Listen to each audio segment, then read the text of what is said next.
네, 우리 주변에 일어난 사건, 사고 뒷이야기 자세히 풀어보는 사건 팀장 시간입니다. 성룡이 팀장, 오늘은 어떤 사건입니까? 네, 이 동승자를 태우고 술을 마신 채 차를 몰다 사고를 낸 한 30대 남성에 대한 이야기입니다. 이 음주운전으로 사고를 냈으니 덜컥 겁이 날 수는 있겠죠. 예. 그런데 이 남성 사고를 내자마자 동승자들과 함께 그대로 사라져버렸습니다.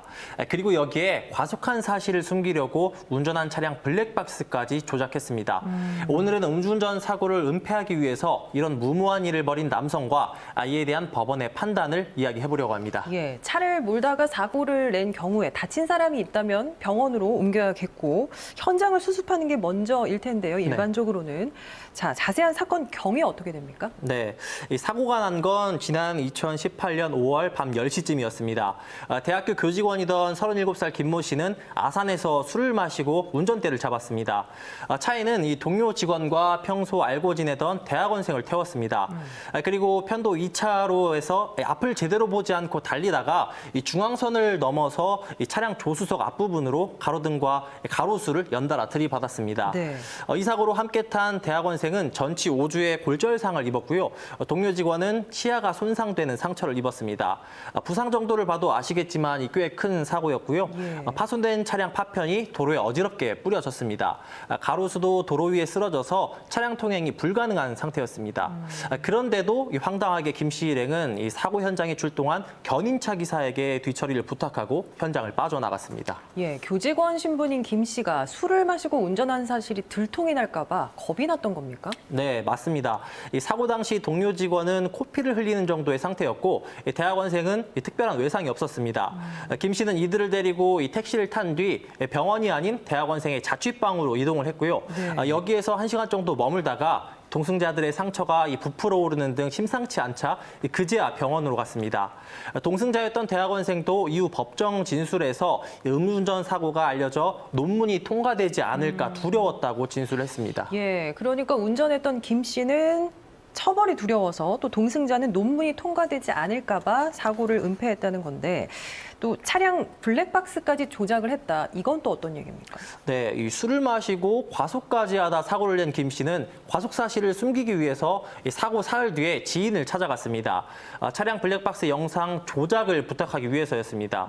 해당 블랙박스에는 이 속도계가 반사돼서 운전석앞 유리에 비치는 부분이 있었거든요. 이 부분을 삭제해서 편집해 달라는 것이었습니다. 네. 김 씨 지인은 부탁대로 블랙박스 영상을 조작했고 김 씨는 조작한 영상을 경찰에 제출했습니다. 그러니까 과속 부분이라도 좀 숨겨보자라는 거였군요. 네. 자, 이런 일을 꾸민 김 씨에 대해서 법원은 어떻게 판단했습니까? 네, 이 검찰은 김 씨를 이 도주치상과 사고 후 미조치, 이 증거인멸 교사 혐의로 기소했는데 1심 법원은 이 도주치상 혐의는 유죄로 인정하지 않았습니다. 동승자들이 사고 당시 정신을 잃거나 이 특별한 외상을 입지 않았고 김 씨와 서로 잘 알고 있었다는 사이였다는 이유였습니다. 네.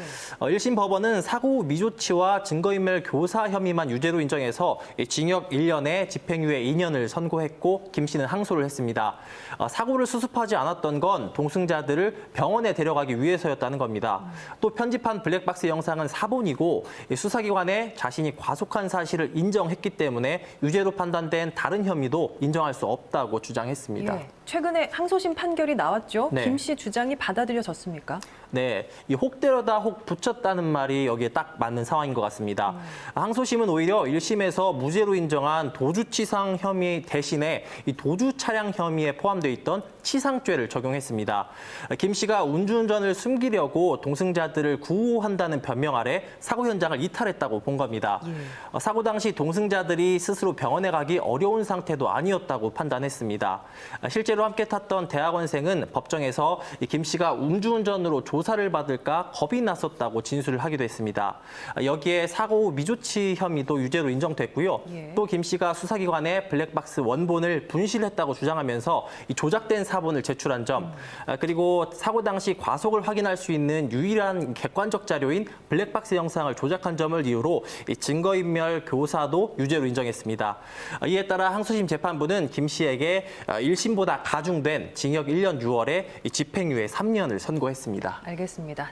사건 팀장 오늘은 여기서 마무리하겠습니다. 성용희 팀장 수고했습니다.